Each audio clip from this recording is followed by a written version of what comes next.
Good morning. I'm Mark Allen with Gaper.io, and I'm here today with Allison Shapira, the CEO and founder of Global Public Speaking. Good afternoon in your case, Allison. How you doing? Hi, Mark. I'm great. How are you? I'm doing very well, thank you. Thank you for joining us today. It is my pleasure. Yeah. So to start with, can you share a brief background of yourself and your work experience? Sure. I'm an opera singer by training. That is how I got my start professionally, and then wound up going into diplomacy and later started my own business teaching public speaking. So when I come at the field of public speaking, it's from the perspective of a performer and then a speaker and then a speechwriter. So it was an interesting way of looking at that topic. And then I wound up founding my own company, teaching public speaking. And now in addition to that company, I teach communication at the Harvard Kennedy School, and I'm the author of the book, Speak with Impact: How to Command the Room and Influence Others. Wow, very impressive. So I assume you're used to being in front of an audience, correct? I am. I'm used to physically being in front of an audience. Yes. Yes. So, well, then tell us what Global Public Speaking is all about, what services you offer, who is your typical customer, all those things.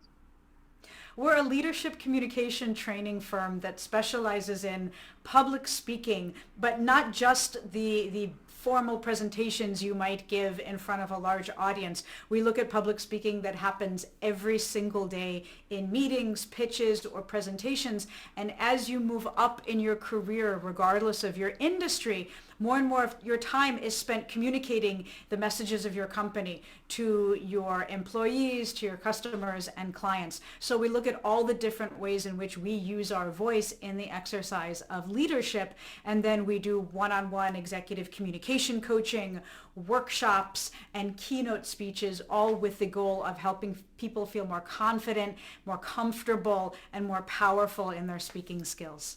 Wow. And interestingly, I was a youth baseball and hockey coach for many years, and I actually took public speaking, and it really helped me, just what you said, get the right message across to the kids. Exactly. So you're using public speaking in the act of coaching. It's about building that connection between you and your audience, whether it's one person or many, and then through that connection, educating them and inspiring them to take action. Hopefully take action. Yes. Hopefully. Right. Young kids they're a little they don't always do what you want them to do, but that's a different story. So your business, I have to believe, had to be pretty much in person up until about a year ago, correct? That's right. I mean, we had been doing virtual training for really 10 years. However, most of our clients wanted in-person training. They wanted us to fly to their offsite or their headquarters, come in and craft an in-person experience for their teams. And that's what we love doing as well. And then in March of 2020, 95% of our business disappeared, or was postponed indefinitely or outright canceled, as I'm sure you can imagine, because we weren't flying. I mean, I was supposed to be in Malaysia in February of last year. I had to cancel that, thinking it was something that was happening elsewhere. And then, as we all know, it was everywhere. So all of our business disappeared or was postponed, and I had just hired two new full-time in-person staff members. Ooh. And we were paying rent on an office that we couldn't go into.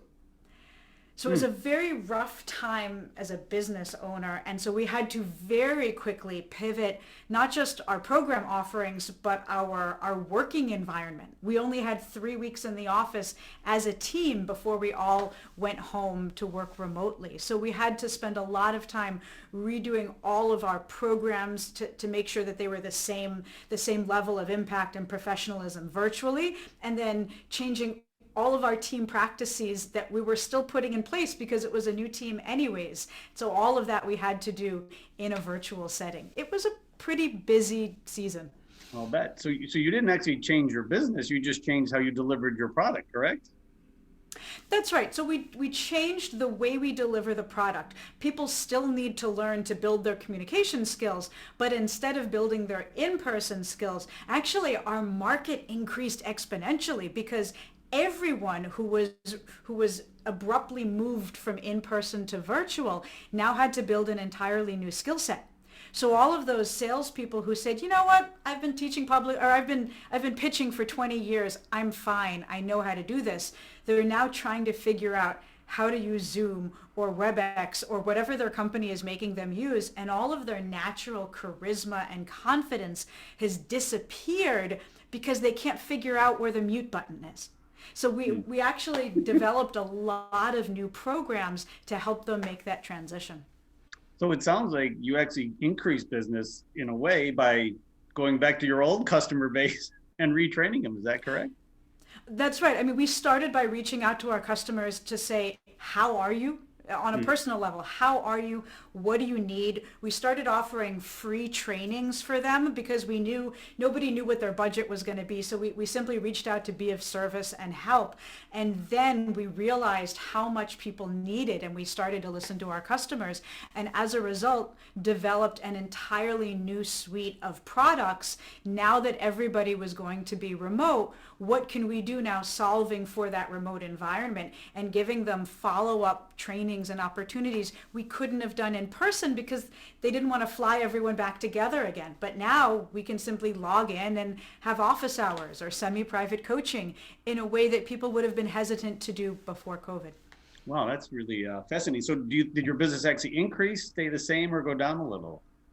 Well, last year it went down significantly and then bounced back by year's end to where it's been in previous years. And this year is set to be our best year ever. As of right now, we are on track to be much better than we've done in previous years. Wow, and you don't have to get on a plane and fly halfway around the world, which I would assume. I know. I mean, It's actually. Yeah, there's pros and cons. There are certainly, I mean, many of us miss that in-person connection that comes from making eye contact with someone and talking to them and feeling their energy. But it used to be before this that everyone thought of remote as this inferior to in-person. Yeah. And what we've learned is that that's not the case at all. What we've learned is that you can be nearly as impactful in different ways in a remote setting, in a virtual environment. And so now that people have realized that, they're embracing it, recognizing that it gives them so much more flexibility than they had before.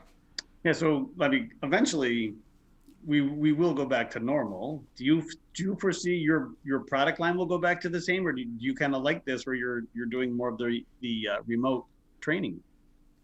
I see a little bit of both. So I see people are really hungry to get back to in-person programming. We miss that human connection. Even though we're talking about professional work environments, it's always about the human connection, Yes. and we miss that. However, I foresee that a lot of our virtual programming will be constant going forward as people realize they no longer have to bring people together for everything. So maybe our kickoff is in person and then we work remotely and then we come back together for another in-person program and then we have remote interspersed. So I anticipate a hybrid, and I also see a hybrid in terms of what any given professional is going to have to face going forward. So perhaps we've been preparing for an in-person pitch or presentation to a client. They've flown in to meet with us. They wake up that morning with a sore throat, and out of an abundance of caution, they're not going to reschedule. They're going to say, you know what, let's just do it on Zoom instead. And so that in-person presentation that you had crafted, you now have to deliver at a moment's notice virtually. So I'm calling it the versatile communicator skill set that we'll need to develop. Interesting. So the people that that you've trained that were the veterans, I mean, you can tell when the person's really good in front of a crowd. There's no doubt about it, right? Do you talk, when you talk to them now, do they actually prefer the remote, or do they really want to go back to the old way? It certainly depends. As you've said, there are pros and cons. It's much easier to be able to deliver a presentation virtually and not have to get on a plane or take a red eye. I mean, I've done speaking engagements where I had to take a red eye out, do the engagement, and then take the next red eye back. And I certainly don't miss that. I don't know many people who miss that. But having said that, I think there are situations where in-person is going to be the preferred model, and it's going to depend on the client. It'll depend on the context and what's being discussed. So I think it's going to be some sort of mix for the future. So the next question really is, now that you've had a place where people came into work every day, right? Now Mm-hmm. you can actually hire from anywhere, correct? So that's so interesting because I had just hired these two new Right. team members and I had selected people who were in person. I had said I want an in-person office. I want us to come in, sit in the same space together. And now we can't physically do that right now, and we've been remote for nearly a year. And yes, it does give us more flexibility in terms of who we bring in the future. And my team in the meantime has decided to fly elsewhere and be in places where they can quarantine more comfortably. So one went north, the other went south, and I'm the only one in DC right now. So do you foresee that you're going to keep your office space, or you think eventually you're going to say, I don't know, maybe, or maybe do more of a WeWork model? We've actually been at WeWork for a number of years. We Okay. have our own private office within WeWork, which we like because as we grow, we can simply move to bigger offices, but keep our same address, which has been really helpful for us. It's interesting because before this, I would have said we will always have an in-person office. And now, while I can't answer that question, there is a lot more to consider. We may not need an office going forward, and that will depend on what my team and I feel once we're able to come back together safely. Yeah, and I agree with you. I think when things do go back, what they say, to normal, I think people are going to like rush to be together for at least a month. It's going to be interesting. The following month is like, hey, I kind of like that working from home or doing this remotely, right? Mhm. Well, it really depends on the team. I mean, a Yeah. lot of people, for like any job, it depends on the dynamics between the team, the relationship among the team and their manager and leadership. So there are going to be some organizations where people can't wait to come back together, and there will be some where they will avoid it in any way possible because they don't want to come back together, and that's going to depend on the organization. Yeah, and I've noticed too that the more technical the person, or the more they like to be alone at home, and the more salesy they are, the more they like to be in with a more of a social setting. Would you agree?